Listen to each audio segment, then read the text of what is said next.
Good morning, everyone. Welcome to you.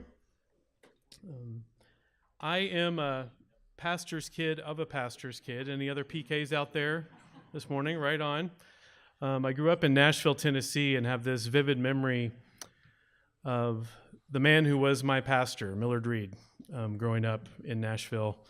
Nazarene pastor came to our house when my grandfather had died way too young of a sudden heart attack. He was also a pastor. And Pastor Reed came to our house, and I'll never forget this. He knocked on the door, and my dad opened the door, and he said, "I'm here to grieve with you." And that's just about all he said in that moment.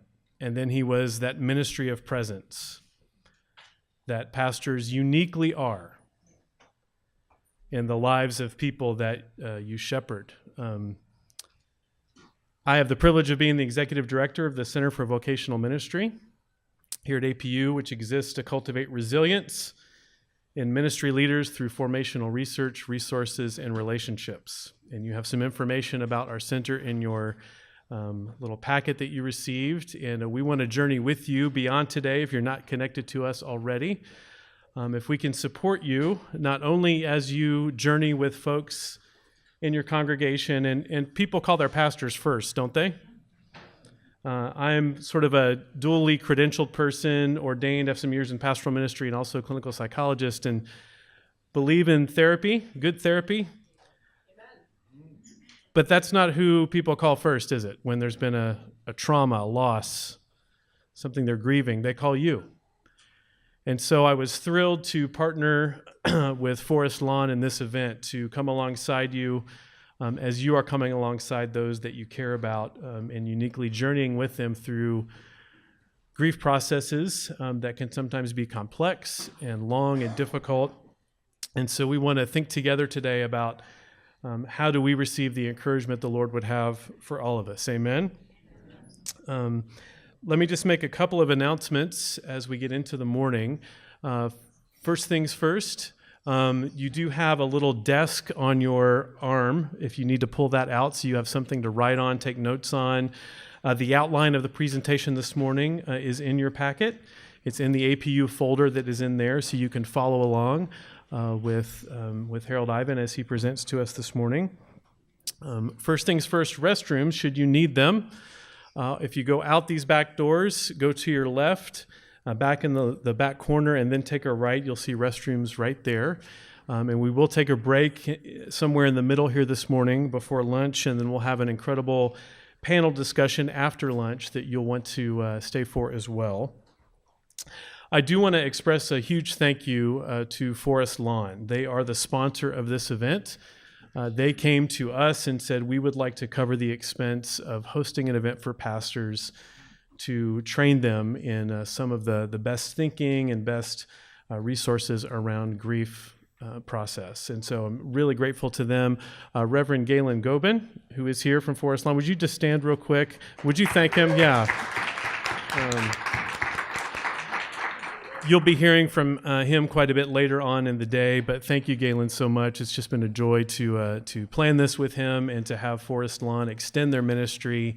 That happens every day, as many of you know. You have interfaced with them as they have cared for families in your church. So thank you so much for sponsoring this event. This event really started because one of my favorite colleagues in the seminary here at APU, Dr. Rob Mathia, who has worked with Galen for years to train seminary students in these kinds of skills, came to me and connected me to Galen and had the original idea for an event like this. So I've asked Dr. Mathia to come and bring the invocation this morning. So Rob, if you would come. Thanks. I invite you to bow your heads and pray with me as we begin our day together. Lord of love, as we gather here this morning, we begin by acknowledging that you are the God of creation, the God of our hope and our salvation, the God who is with us in our joys, and the God who is with us in our times of grief. I pray that you would use this seminar to equip us to walk compassionately with those you have entrusted to us when they face loss and grief. And Lord, for those of us who have brought our own grief with us today, use this time as part of your comforting and healing ministry in our lives so that we may go forth and serve well in your name. We pray this in the name of your Son, Jesus Christ, through whom you know grief intimately. Amen.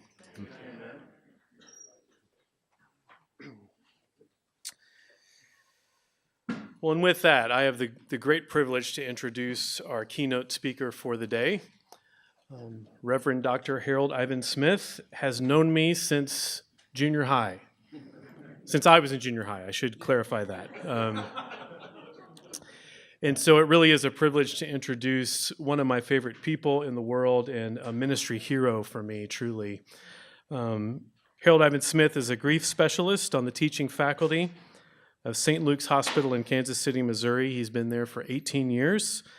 And also the Carondelet Medical Institute in Wisconsin. He's recognized as a fellow in Thanatology by the Association for Death Education and Counseling and received their Distinguished Service Award in 2009. He's a doctorate from Asbury Theological Seminary and the EDS from George Peabody College of Vanderbilt University. He graduated from the Mid-American School of Funeral Service. He speaks frequently to grievers and grief counselors and educators. He's lectured in Vietnam, Taiwan, Switzerland, England, and Haiti, and facilitates grief gatherings, creative storytelling groups for grievers, and all kinds of resources. How many books total in your career at this point? 40? Wow, 40 books in his career, just prolific author. One of his books you have in your registration packet that is just a wonderful book for pastors about grief process and how to journey with a congregation and individual parishioners. It is a deeply special personal and professional honor for me to introduce to you Dr. Harold Ivan Smith. Would you welcome him?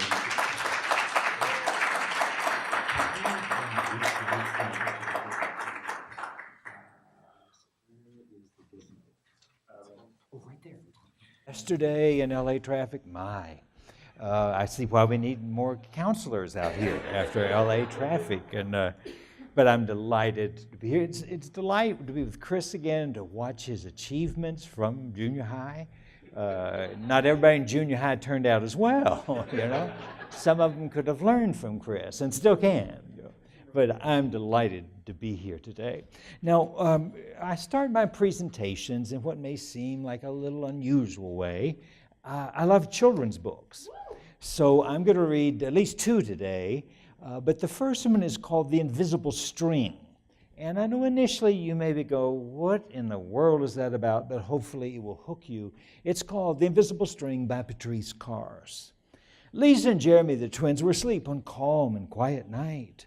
Suddenly it began to rain very hard. Thunder rumbled and got so loud that it woke them up. "Mommy, Mommy," they cried as they ran to her. "Don't worry, you two. It's just a storm making all that noise. You go back to bed." "No," said Jeremy. "We want to stay close to you because we're scared." Mom said, "You know we're always together no matter what." "Well, how can we be together when you're out here and we're in there in bed?" Mom held up something right in front of their eyes and said, "This is how." Well, rubbing the sleep of the eyes, the twins came closer to see what Mom was holding. "I was about your age when my mommy first told me about the invisible string." "I don't see a string," said Jeremy. "Oh, you don't always need to see the invisible string, because people who love each other are always connected by a very special string made out of love."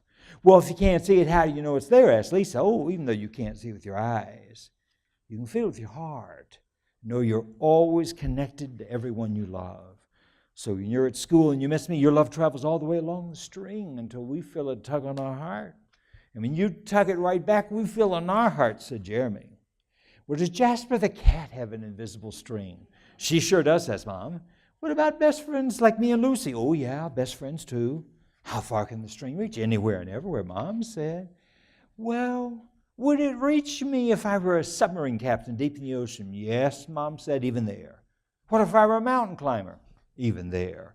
"A ballerina in France?" "Even there." "A jungle explorer?" "Even there." "Okay, how about if I were an astronaut in outer space?" "Yep, even there." Then Jeremy very quietly asked, Can my string reach all the way up to Uncle Brian in heaven? Yep, there too. Well, does the string go away when you're maddest? Never, said Mom. Because love is stronger than anger. And as long as love is in your heart, the string will always be there. Even when you get older and you can't agree about things like which movie to see, or who gets to ride in the front seat, or what time to go to bed. And that's right, you two should be in bed right now. With that, they all laughed as Mom chased the twins back to their beds. Within just a few minutes, they were asleep, even though the storm was still making the same loud noises outside. And as they slept, they started dreaming of all the invisible strings they have, and all the strings their friends have, and their friends have, and their friends have. Till everybody in the whole world was connected by invisible strings. And from deep inside, they could clearly see that no one is ever really alone. And in the Christian tradition, it's communion of saints. In the work of Phyllis Silverman's Continuing Bonds, we do not amputate, but they are there. And we're going to talk about that process. I chose dominoes because in trauma and grief, there is that feeling of what is going to happen next. Working with a family that had this string of losses in 6 months, more losses than any family should have had. You know, it's that what's going to happen next? And sometimes it's this domino that's the magnet domino that's there day in, the pillar, the rock of Gibraltar. And when that person is gone, what is going to happen to us? Dr. Edward Huth is a physicist at Harvard University. And, you know, he is a very stressful man, you know, in the labs all the time. He's getting up in years, and somebody said, you need to get a hobby. Well, I haven't needed one all along. Well, you need one now. And so he thought about, well, what would a hobby be like? And they said, well, you know, some people get exercise. They like something. And so he got to thinking about, well, you know, I am kind of fascinated with those kayakers out there at the beach. So he decided he'd take some lessons in kayaking, and he did. And he loved it because he was away, didn't take his cell phone out there. Nobody could track him down. He just had a chance to think. One day, Dr. Huth was in an incredible fog rolled in. Now, as a scientist, he knew, don't panic. Okay, this was not expected, but there is this fog, and so I can't see anything, but what can I hear? What can I sense? What can I smell? And when he got very calm, he could hear a bell, just a little tiny bell, and he goes, oh, I know what that is. That's the bell at the entrance to the harbor, and I go by that bell. So he very carefully angled his kayak toward that, and he began rowing toward it, and he got to safety. 2 other people went out that same morning as Dr. Huth, neither of whom came back. One was a kayaking instructor, and yet that fog took her under and also took the student under. This troubled Dr. Huth because he said, now, this shouldn't be, I'm the novice. I'm the one that should have died. Why is it this trained kayak instructor died? Which is going to be the question that a lot of grievers are asking. In these circumstances, why was I the one that survived this dimension? Doctor went down and he found in the Marshall Islands, they have this term called Willowjet. And of course, they're great travel, sometimes 500 miles by kayaks from trading in the Marshall Islands. And they come up with a person, the sense of anxiety for being lost at sea. And they argue that a navigator who becomes lost and does not receive help from a benevolent spirit to discern the direction toward land will lose his mind and will continue to sail unto his death. It was hypothesized that those 2 other kayakers had gone out to sea thinking they were hearing the bell on the buoy. And in fact, they were not. And I think this is where an awful lot of grievers are. This has rolled in on me, sometimes with no warning and trauma. I can't find anything familiar, and there can be a real sense of panic that complicates it. And I would tell you that I have long believed that every griever needs a benevolent spirit that will guide them and a compañero that will be with them through this particular process. But it comes back for me to this verse of Scripture. How do we sing the Lord's song in a strange land? And you may have quoted this and even passed it on to other people. But when you are in an emergency room waiting for an answer, and the answer comes out as not good, when they call you at 2 o'clock in the morning and get you out of bed, you need to come to our emergency room. How do you sing the Lord's song in that setting? What if it's murder and the police don't arrest anyone? What if there's, we think we know who did the shooting, but we can't get a witness to come forward? And you're saying, you mean my son, my daughter, my husband was killed, and you know who it is, but, and that's not that works on the TV shows. And the TV shows, generally, they can get that solved about 50 some odd minutes with time for commercials. I love this picture, great story of the Tillman brothers. Pat Tillman was the NFL football player who volunteered after 9/11. And of course, he was decorated as Bronze Star, all this stuff. And then the story began to unravel. And one night, his widow comes home, and Kevin was living there, and Kevin says, "You're not going to believe this. They think Pat was killed by fratricide, that one of our own guys killed him." And she said this was the last thing she expected coming into the house at 9 o'clock at night. And she said, "I was halfway to my room and I stopped. What are you saying to me? But they told us he was killed in an enemy ambush. Why would they lie?" And this is her wonderful memoir. It's in your book list at the end of your handout. And you do have the handouts. They're in your bag, so you're going to have my notes so you can pursue all this. But someone knew that Pat Tillman had been returned to the United States nude, which is a violation of military law. And that person decided to just let the word get out. And the word was, "Why didn't you bring him home in a uniform?" Well, because they destroyed the uniform and everything Pat had to destroy evidence. Now, Marie was not the strong one who took on the Department of Defense. It was her mother-in-law. But her mother-in-law's point was just tell us the truth. And of course, she backed down the Defense Department, all these people. But no upper-level individuals were ever punished. It was all these low enlisted men that suffered the consequences of the spin. Lady Bird Johnson learned about grief when she was 6 years old and her mother died. And I love this saying. I wish we could put it in granite. Maybe in counseling offices or on your business card. People must be given an opportunity to hurt out loud. And she was not allowed that. She was the little girl, and she's going to have to make her kind of keep her father happy, and he was a very interesting personality. But this comes back, and I believe it should be opportunities.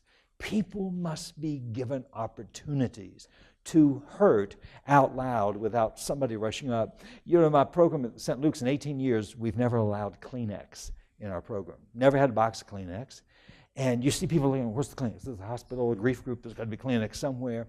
And then I point out, well, you know, Kleenex were invented for snot. They were not invented for tears. And some of you in the room are old enough to remember you had your mother maybe, or your aunt, or your grandmother, always had a hanky, sometimes in their bosom or here in the cuff. And, "Darling, what are you crying about? Come here just a minute. Now stop crying. Let's go get you a cookie." Can anybody remember how tender that moment was? Whatever it caused you to cry, it was going to be all right. And there was that hanky. My mother had her good hankies and her everyday hankies. And I have some of her good hankies that were going for the funeral. And the issue is, somebody starts crying, we thrust a box of Kleenex. We have a funeral home in Kansas City. You can have the Kleenex ladies.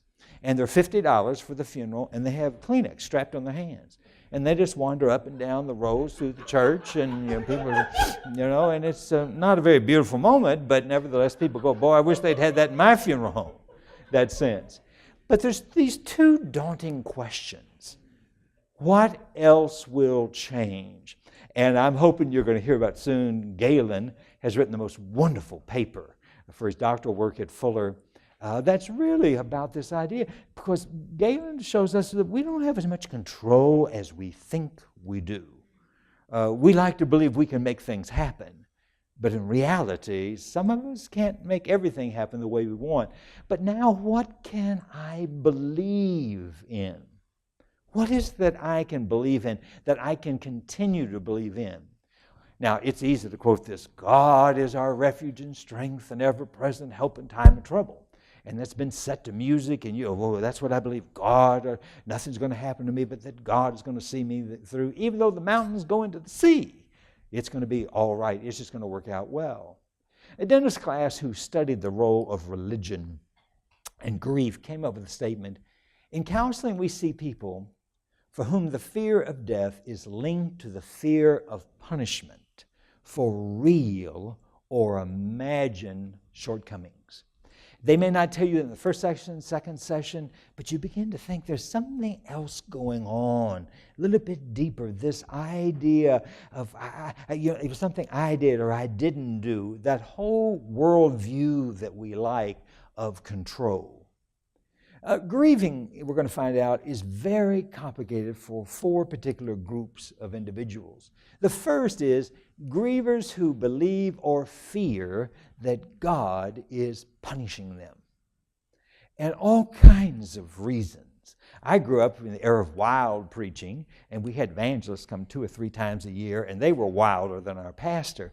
And boy, I'm still trying to get over some of those ideas that they taught. That if you have a person dying, we had a preacher, evangelist tell us this, and you've got all your tithes paid in, you're to cry out to God, all my tithes are paid. And God is obligated to act. And I've since found out that's not true, but nevertheless, when I was young, it was pretty impressive, I have to tell you. But they believe so like God is punishing them for this. The second is grievers who question God's love for them. Yes, they believe John 3:16, God so loves the world. They're just not sure God loves them. And sometimes it takes some real effort to say, why would you think God is punishing you? Why would you think God doesn't love you? Or grievers who believe that God has abandoned them. My God, why hast thou forsaken me? And I had a wonderful woman in my group, sisters. And to say that they were morbidly obese was an understatement. And their mother was a thin little lady, jogger. I mean, they always knew what to get her, jogging clothes. And she dropped dead.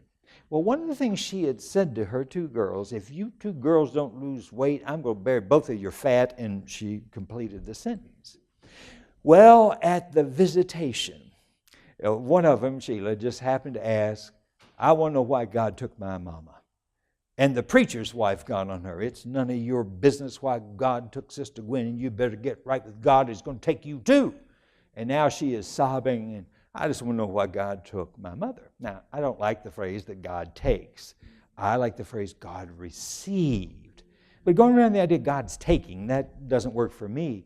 And I said, you go to a church that believes the Bible, right? Oh, yes.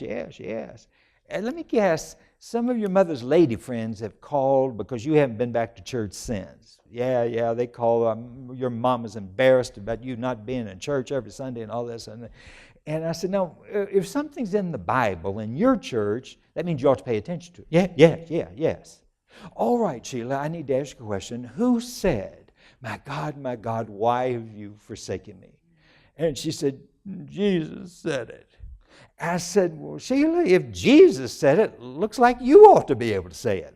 I'll never forget, she wiped her nose. She said, I'm going to church Sunday morning. I'm asking the preacher's wife about that. And I said, no, let's don't do that. No, let's try a little bit lighter approach.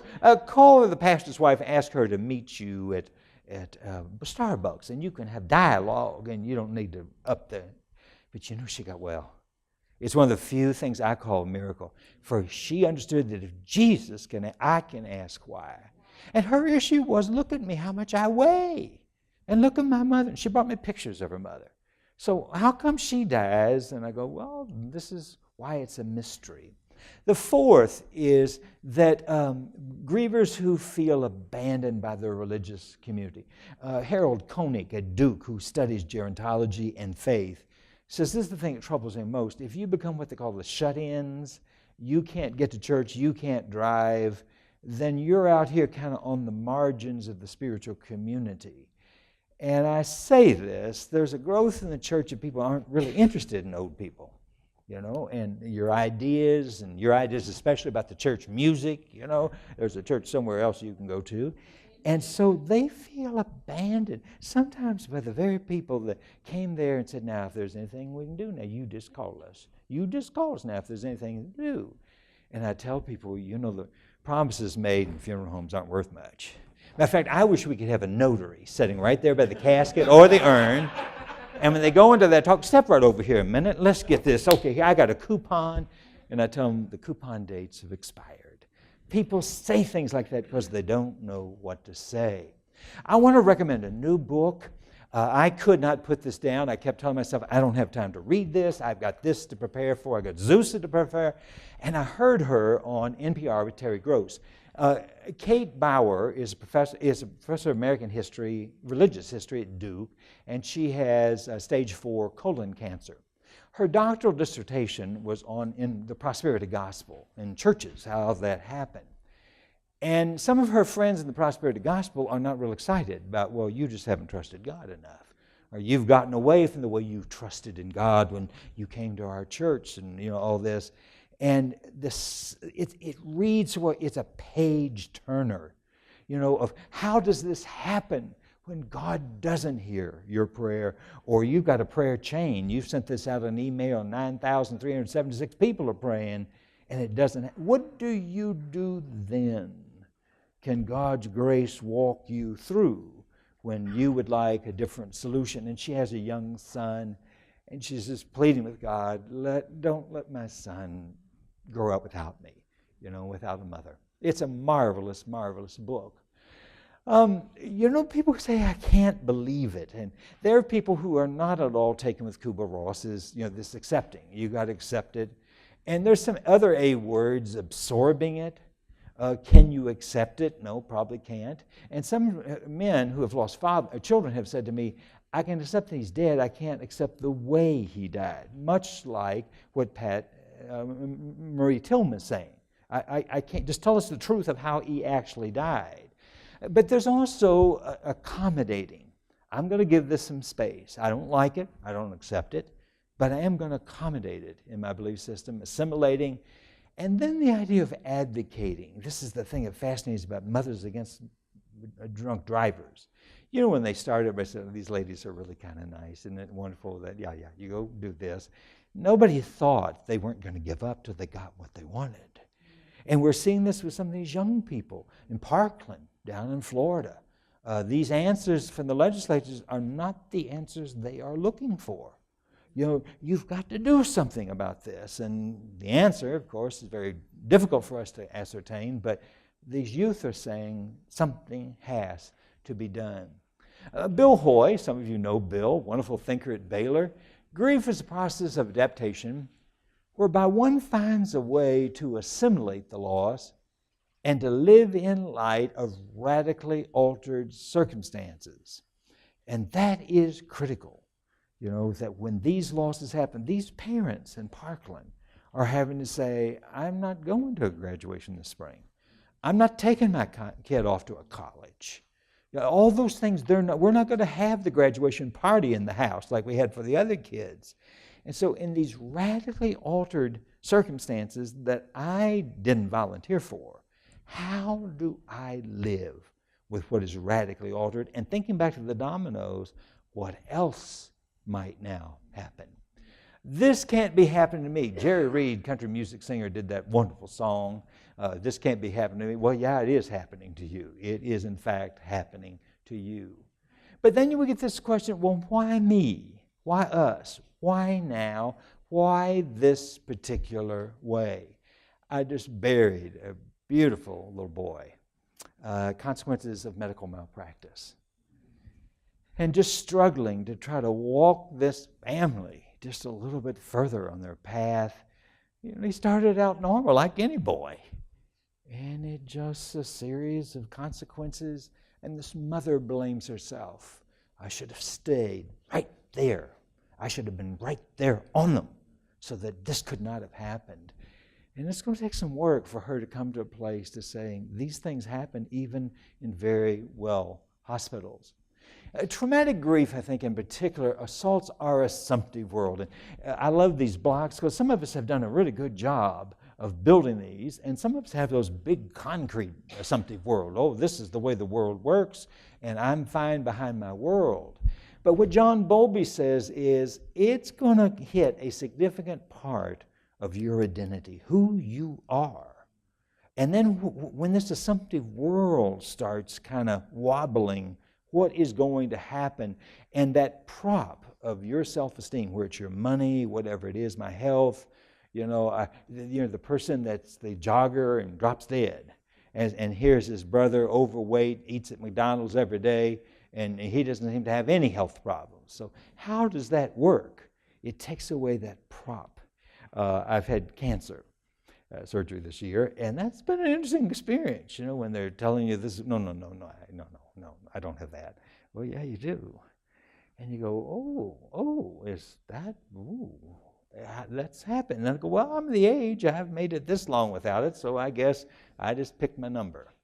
I think what I want you to hear today is, as we talk about assumptive world, it's like having two steering wheels.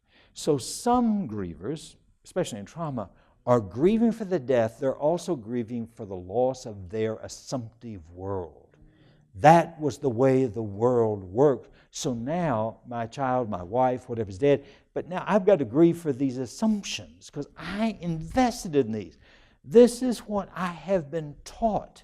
And for people of faith, the assumptions are even very stronger. John F. Bookman wrote about these, that the world ought to be predictable and controllable.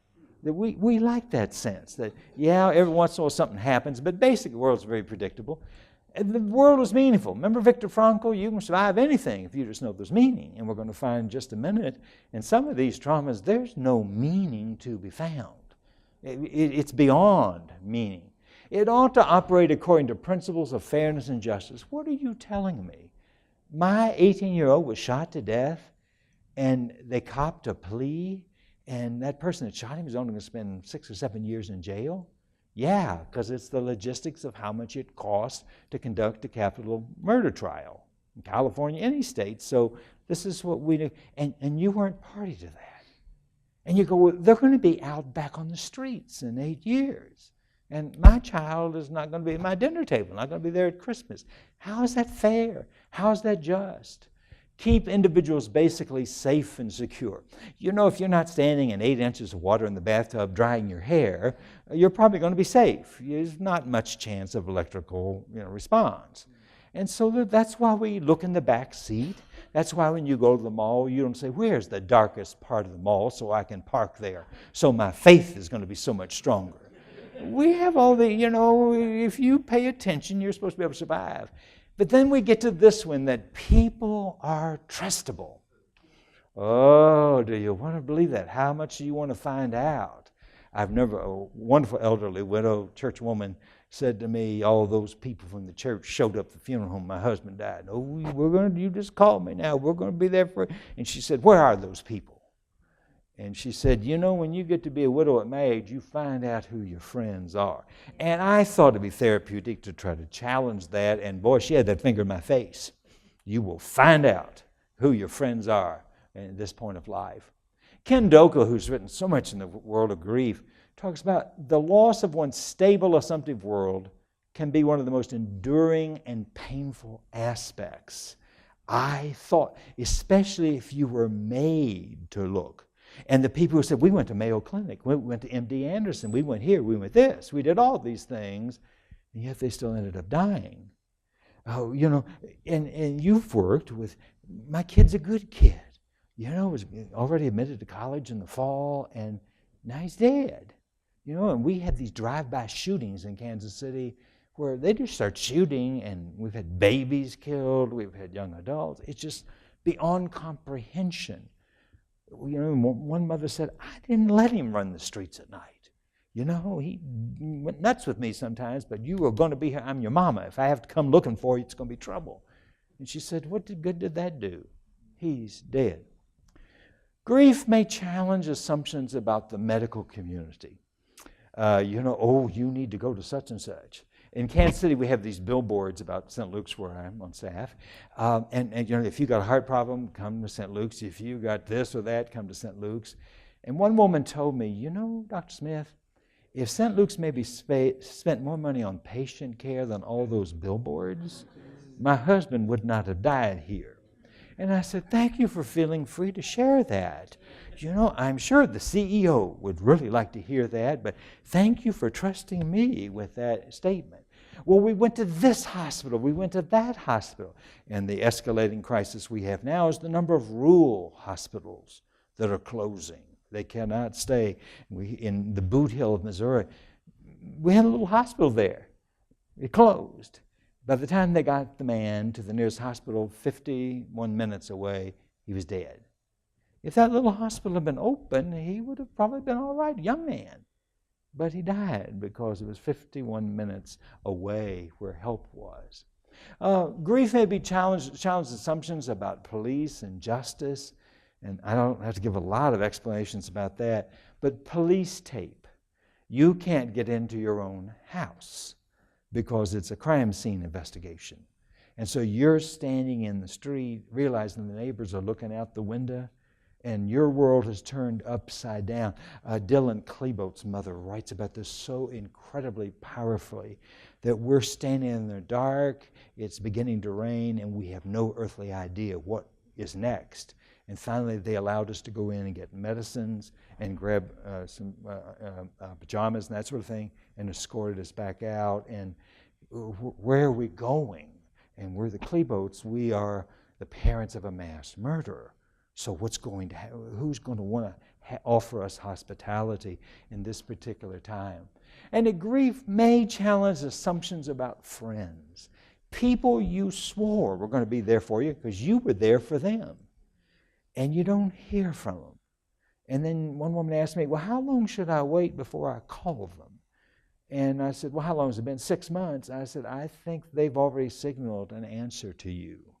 Or the friend is not, oh, good to see you. Oh, you're just doing so well. You're just doing so well. Good to see you. Back, off they go. And nobody ever wants to stop and say, now tell me how you are doing. No, there are places to go, but oh, you're just doing so well. I don't know how you do this, but you do it so well.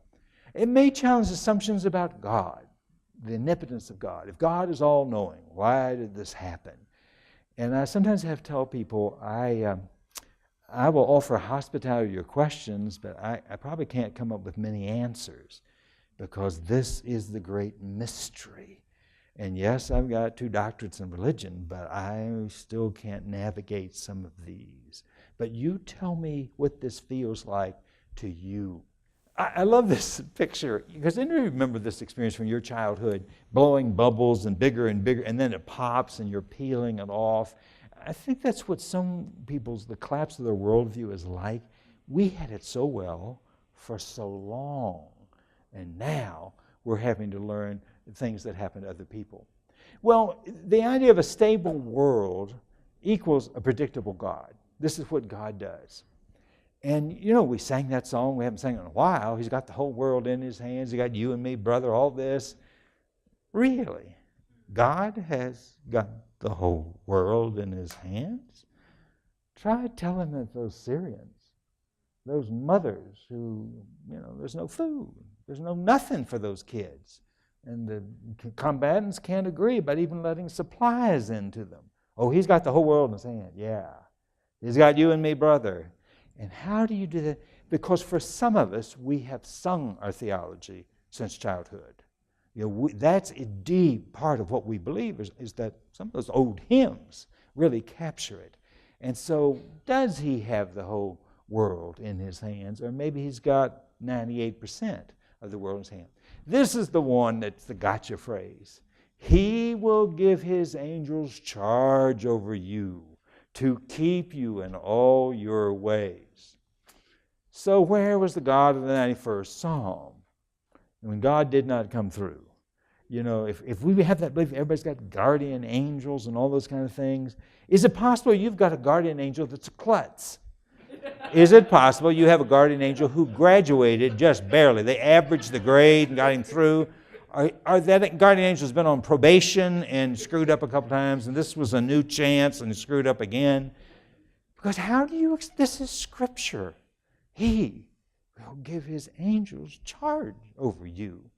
Well, where was that angel when my 17-year-old was laying there in the middle of the highway and his life was ebbing away. It was nearly Christmas time. I said, well, I can't answer it, but I'll tell you what happened. I think he was not alone. And when that driver of a car saw it pulled over, she happened to be a nurse, and she happened to have a blanket in her car. And she got out and she cradled your son's head in her lap and wrapped that blanket around him. I don't know where the angel was, but I have a feeling God deputized some others. And when her husband stood in the middle of that busy highway and directing traffic around the scene, but I want these angels to come through for me. That was a close one. Well, sometimes the close ones don't get us where we're going. Now, you're going to recognize who wrote these words. Some of you will. Because of my Calvinism, God's faces had the unmovable serenity of an absolute sovereignty, absolutely in control of absolutely everything. Every good thing, every bad thing, every triumph, every tragedy, from the fall of every sparrow to the ascent of every rocket, everything was under God's silent, strange, and selective control. And that's what he preached. That's what he preached in those farm families. And then his baby died. And Lou Smead says, the face of God's never looked the same since. You know, how do you do this? This most wanted baby, the baby after so many miscarriages you so wanted to live. And he had gone home to shower and change because he didn't look like a clergyman in the middle of the night. By the time he got back to the hospital, the baby was gone. He said, how do you get up and preach after that? And how do people that are having all these kids, and some of whom don't want kids, he said, there's farm families, big families, how do you preach? And how do you faithfully serve God in those surroundings? Well, let's look real quickly at some early grief, the aftershocks, and then that searching for meaning.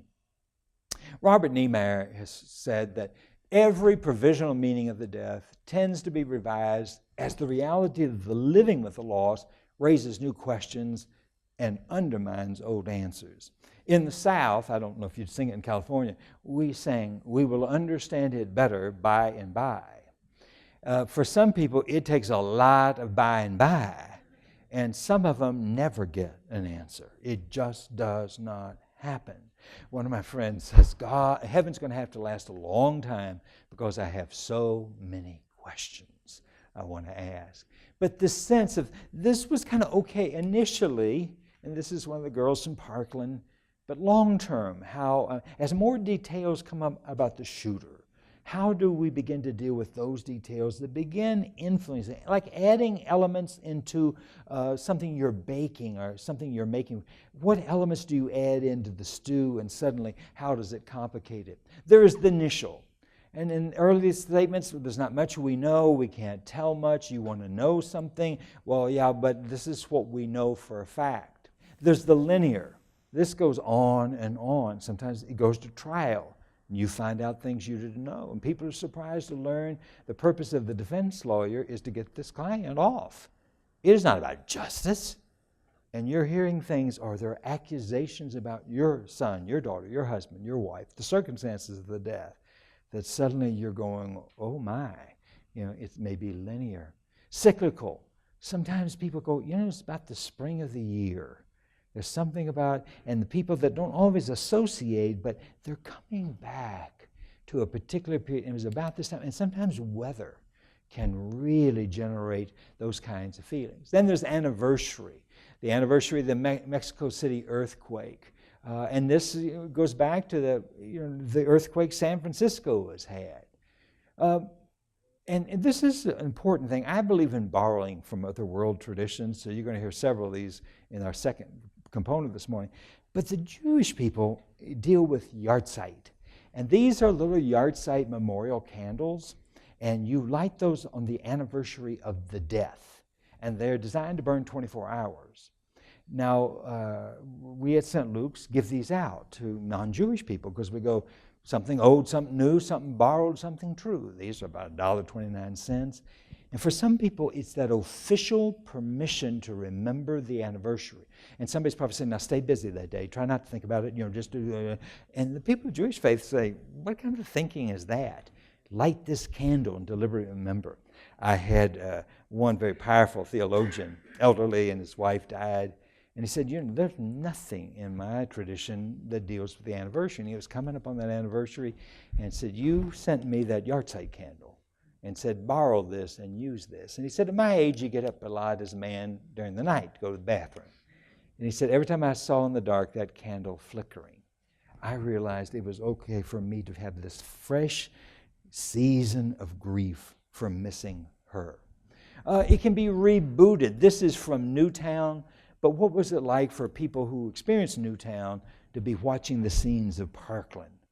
Was it up here this morning? They arrested a student who was sent out emails or something, and the campus is not going to open until afternoon. But how does that reboot? That's the way I felt. Or I've had a good day, and then this happens, and breaking news, and suddenly your heart stops if you have been in a breaking news moment. Litigation. Because increasingly, there's data that people don't want to share. And so, all right, we're going to sue. We'll go to court.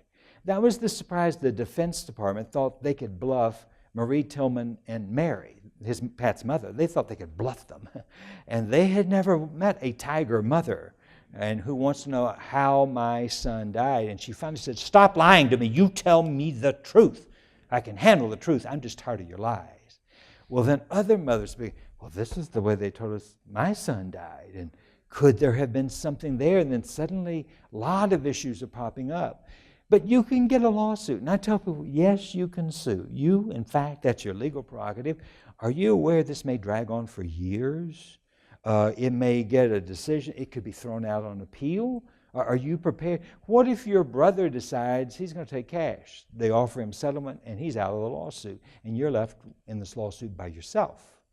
Yes, there are benefits of lawsuits, because this may be the way you finally learn the truth, but there are also consequences. And sometimes it's those intricate details in court when they can say, this happened at this moment, this happened at this precise moment, then you begin to be able to understand.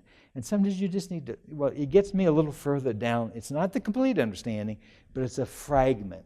Parole hearing, especially when O.J. chose to say, basically, I've been a pretty good guy most of my life.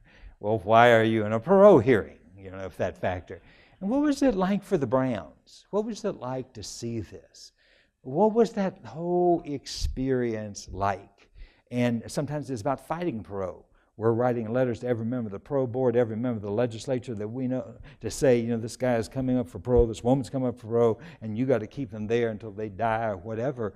And then suddenly you're now in vengeance. You're not getting justice, but how much energy does it take you to rekindle what you're dealing with? Media reignited. Some days it's just bad news day, not much going on. Well, let's dig up something and see if we can stir it up, like a dying fire. And it's the 20th anniversary of whatever it was, the 10th anniversary. And boy, can this stir this up, particularly if you get blindsided. You just happen to turn on the news and there it is. Or somebody calls you, have you seen the news? What? Well, you might want to check the news. But survivors of trauma. Lillian Range has written so well. She said there are 4 key elements that we need to help them with. They may be confused about what exactly happened. They know that this boy was at their dining room table at 9 o'clock and said, I got a busy day tomorrow, Mom, Dad, I got to go. And they know that 12 o'clock they received a call that their son was dead. And then they find out he was dead in a section of town totally opposite direction from his apartment. And then they find out it's a section known for drug dealing. And now suddenly they've got this whole issue. He seems so fine. This is critical with suicide. Everything just seems so fine. And then it just went south very, very quickly. The need to review the sequence of events in detail. This happened at this moment. Of course, now through cell phones and all this stuff, we can track much better than we could. And often the sequence is more, is there something that could have stopped the sequence? A phone call. And the number of people said, I should have gone by the house. Or if I'd come home 10 minutes earlier, if I had done this, some of the trauma might still have happened, but it would have been a survivability. One father said to me, how can I sleep through the whole night and my son is dying downstairs under my bedroom? How is that possible that God let me sleep right through his death? Why didn't God nudge me or stimulate my bladder or something so I'd got it? Well, I better check on it. And he said, that's what I got to live with. How could the crucial moment my boy needed a dad, I was sound asleep? Maybe frustrated that access to information is inadequate to formulate a coherent account. You know, in the police investigations, they're going to keep information like cards close to them chest. And some of those things that would have helped you, nothing personal, we're hoping this is going to lead us to somebody, and you don't get it. The whole police investigation, when they begin asking uncomfortable questions, and they're trying to get at the truth, I understand what happened, but sometimes some of your familial narrative or the relationship is beginning to come up. Things you have barely admitted to yourself, and now you're getting questions from the police about. Or when it's the tent of scandal. Toughest funeral, one of the toughest funerals I did last year, they called, are you available to do a funeral? Yeah, well, we better tell you something. What? Well, this guy died under kind of strange circumstances. He's 84. What kind of strange experiences could that be? Well, he died with a young woman. Oh, he had told his wife he was going fishing, and he had a massive heart attack in bed with this young woman. So now I've got to deal with one angry widow who has been made to look like a fool in the community. And of course, I'm wondering how many people sitting here know all the details of the death and talk about, I felt like I was walking on eggshells the entire time. And to say, what would that be like at that point in your life? You are humiliated. You know, well, ask Eleanor Roosevelt. She could give you a pretty good indication of what that was like. All right, some distressing preoccupations.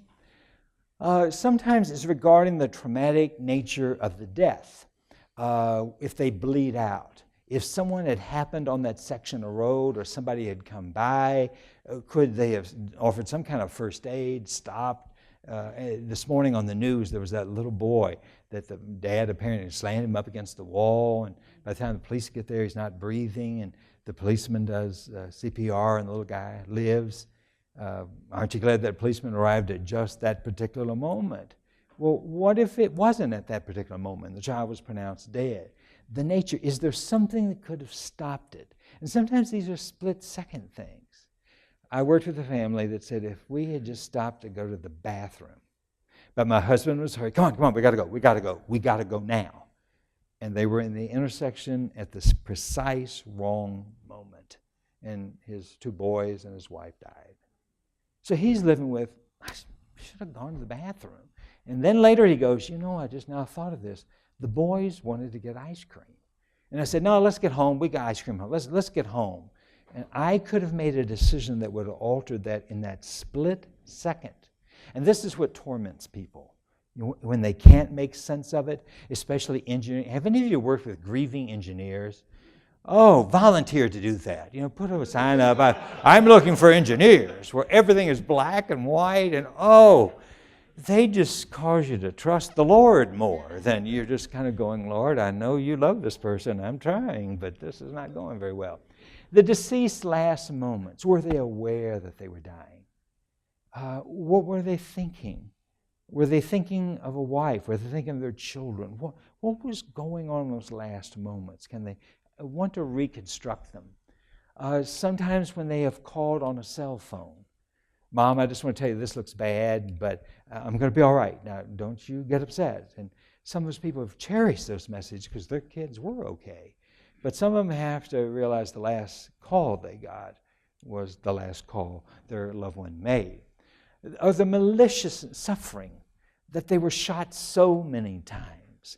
I always pray for the embalmers because I was an embalmer.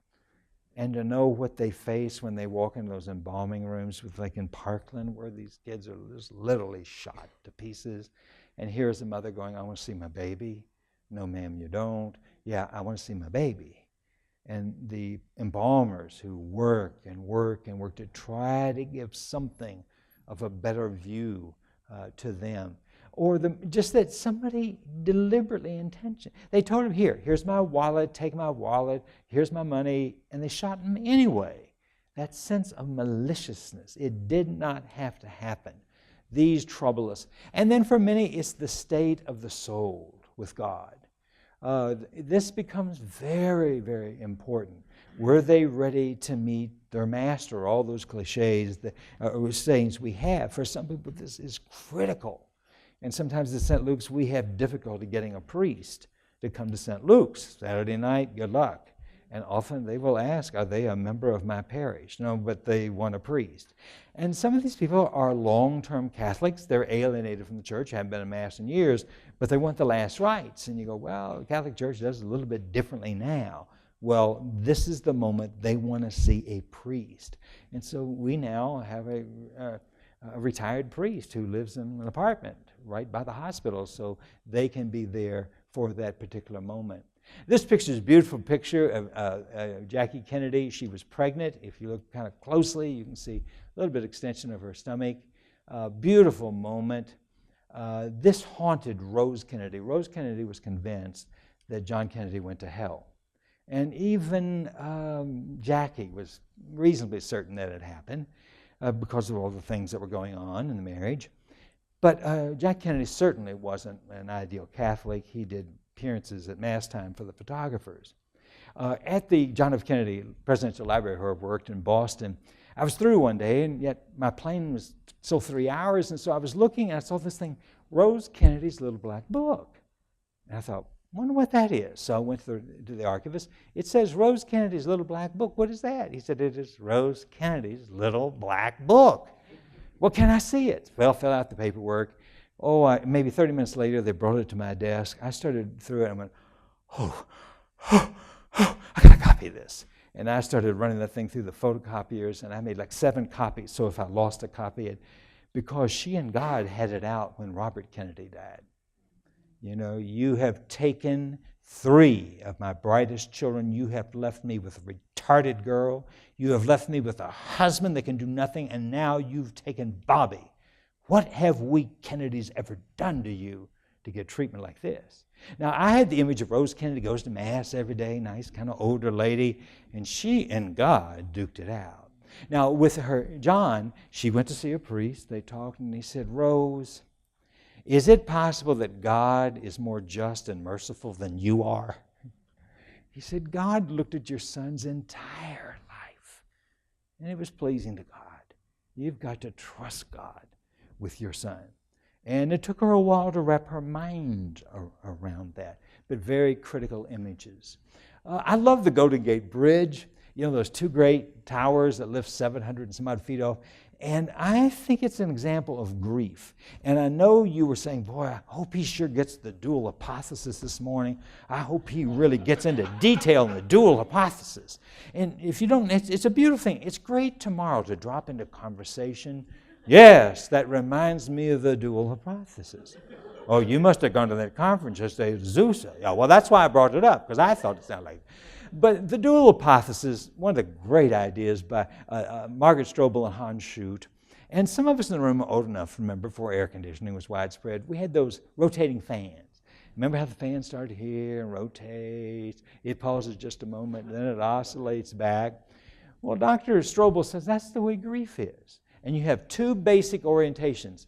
The orientation to the loss, but you also have an orientation to the future. Now, you know that there's that little gizmo right up here that you tighten down, and the fan is only blowing in one direction. And so they argue this is what happens to some people. They are permanently locked in the loss orientation. This is what I've lost, what I'm never going to have again.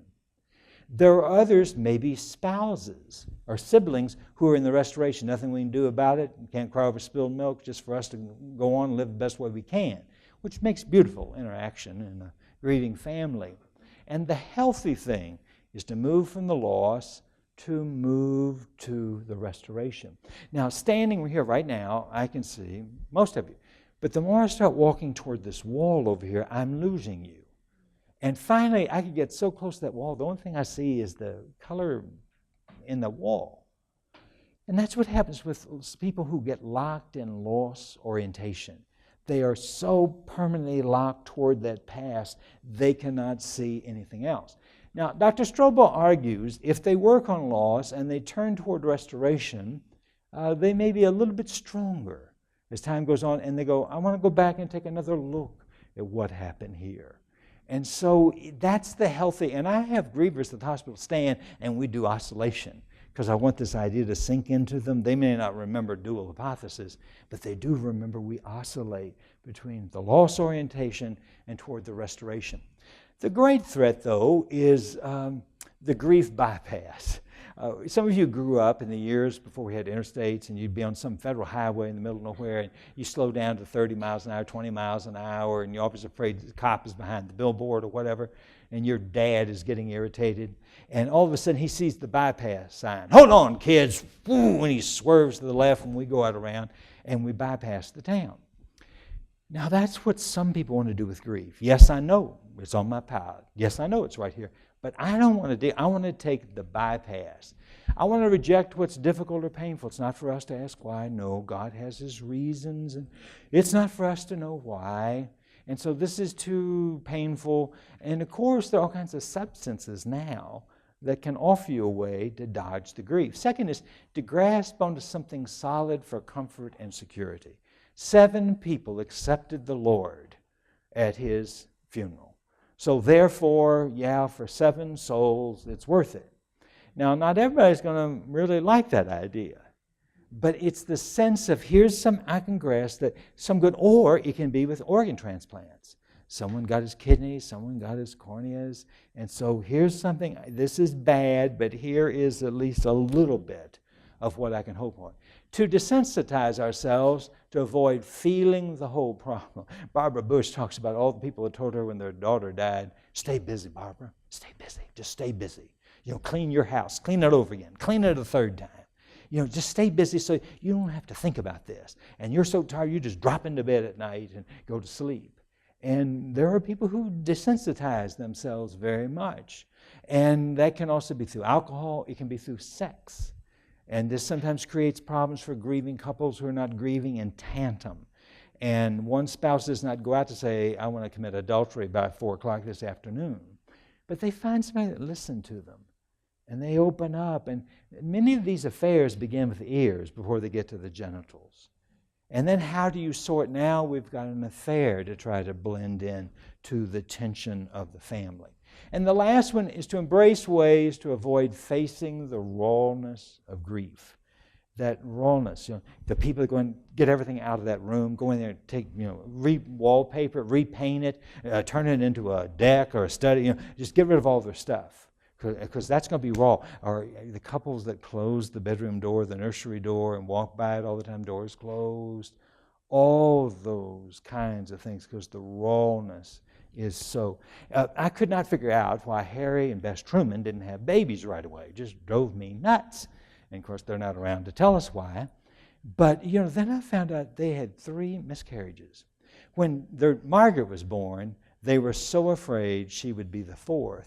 They weren't prepared for her to be born. She slept in a drawer, in the chest of drawers in their bedroom until they realized she's going to live. And her son Clifton thinks that's why his mother had the kind of attitude she did toward life. My parents weren't sure I was going to stick around. Now, there are 3 bypass enhancers: increased or resumed alcohol use.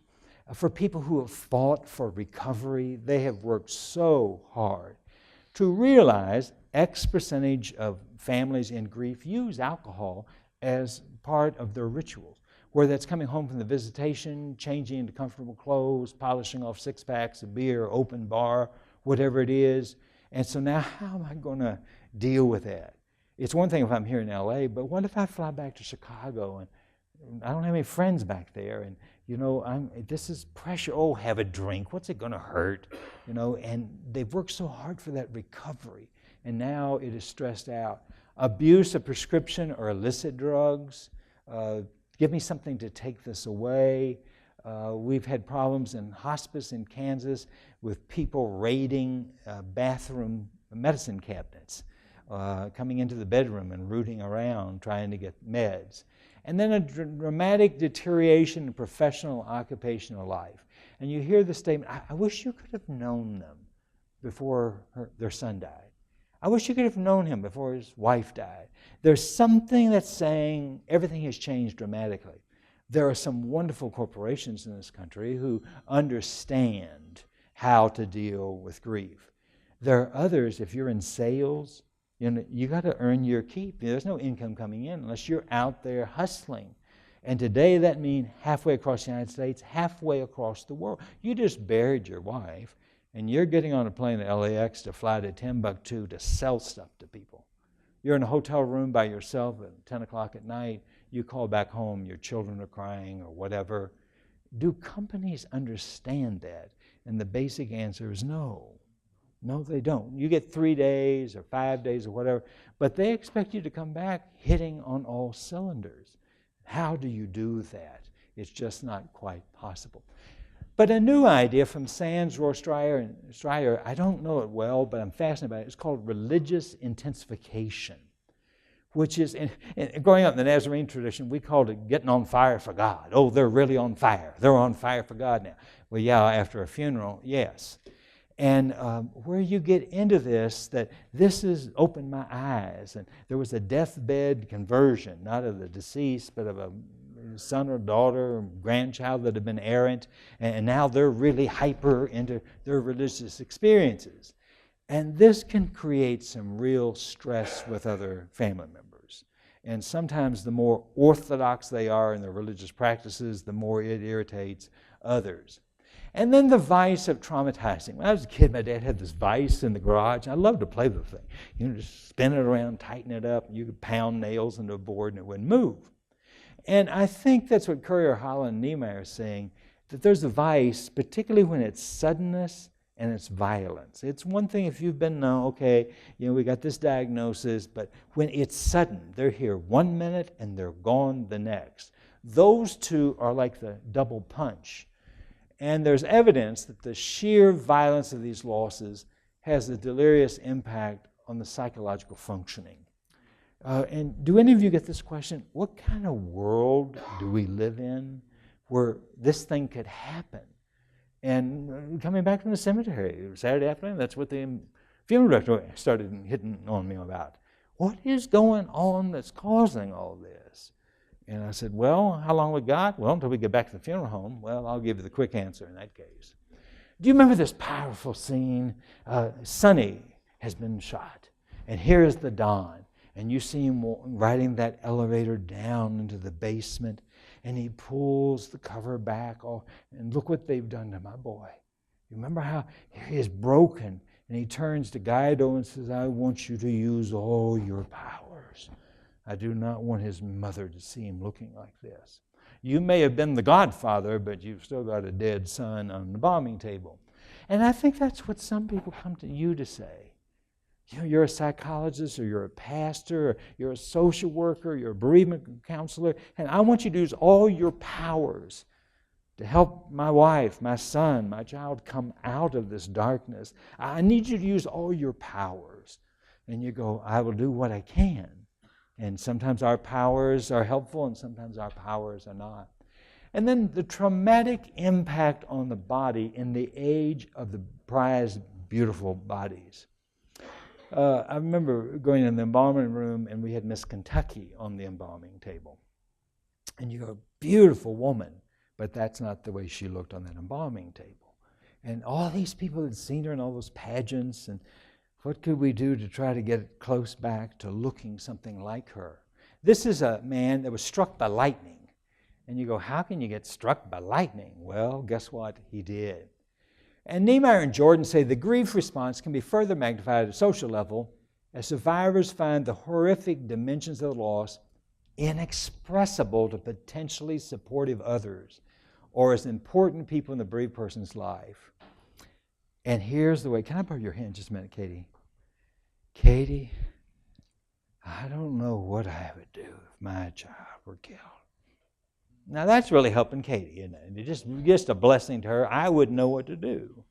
And if I say, but Katie, I'm willing to listen to anything you want to tell me, and I've got all afternoon, and whatever you feel comfortable in telling me. But that sense, I don't know what I would do, is not something that's going to be terrifically encouraging to people. It's a wonder to me more people are not beaten about the head and shoulders severely for saying stupid things to grieving people. In our funeral home, they walk in, and you talk to them at the door. Yes, they're in the third parlor, and by the time they get third parlor, they're in there saying, I don't believe I would have said that, you know. And of course, we have nice clients in our funeral home. Well, thank you very much for coming. Thank you. I'm glad you came to the visitation. And they're frothing inside. And I go, why didn't you tell them what that's? Oh, I got that. I said, I think they wouldn't try it a second time to another grieving mother to say that. And you get people around a casket or an urn, all bets are off of what they're going to say. They may be spiritual people, but there's still an opportunity that foolishness is going to get loose right there in the funeral home.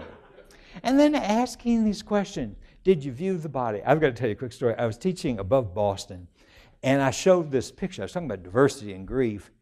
And all of a sudden, a woman down front said, could you tell me what they are doing? Why is that casket even open in the first place?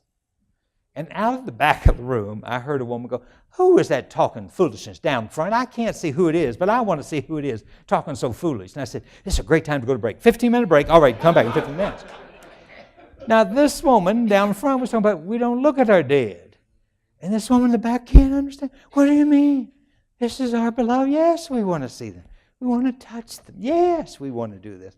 And these two gulfs. And so then the people make decisions. No, you don't want to see the body. Trust me, you don't want to see the body. And I always tell people at the funeral home, that's your choice. It's not our choice. It's your choice. We had a lady, bless her heart, son in a car wreck, and the car caught fire. He was burned very, very badly. She wanted to see the body. No, you really don't want to see the body. Yeah, you want to see the body. No, you don't. And finally the question of, is there any part of the body that's not burned? And they said, well, yeah, ironically, his feet are not. All right, bathe and drape the body. We're going to bring you in. And they said to her, now, you're only going to be able to see his feet because the rest is just, but she said, okay, and walked in. They pulled that sheet back over his feet. And she stood there and counted his toes. And she stroked his feet. And she said, this is my boy. Yeah, I'd know these feet anywhere. We couldn't, wasn't wise to see the whole body. But then we let her see something. And sometimes I think they imagine far worse. And I don't want to see the body, but you can watch all these TV shows right after dinner or what, PSI, where they're cutting bodies up and doing all this kind of stuff. Oh, no, we don't want to see the body. And then did you go to the scene of the death? And for some people, this is very important. And to keep going, because maybe on the 30th visit, something's going to make sense that it didn't. And what specific thing still troubles you? Was he in pain when he died? Did he know he was dying? And sometimes they want answers from you, answers you can't give, and you understand why they want that answer, that he was not in pain. So let me cover one last thing. Currier, Holland, and Niemeyer have come up with such a great thing. And I did this little schematic drawing, and so I give people this. Okay, on the end of this line over here, write no sense. And if you want to throw an exclamation mark, no, this makes no sense. All right, come over here and write, it'll make a good deal of sense. Now, where are you today on this continuum? Well, haven't you been listening what I've told you? This makes no sense. All right, makes no sense. Come right over here. Put an X right here, yeah, and put today's date right there. Okay. Next time I see them, how are you doing this continuum? Same as last week. Okay, come back up here and make the X just a little bit darker and put today's date. I am not trying to get a quantum leap over here because that may not be possible. But can I get them out of the rut here? Like a car stuck in sand down at the beach? Can I get them to rock to a place where maybe there's a slight glimmering, just a slight little glimmering?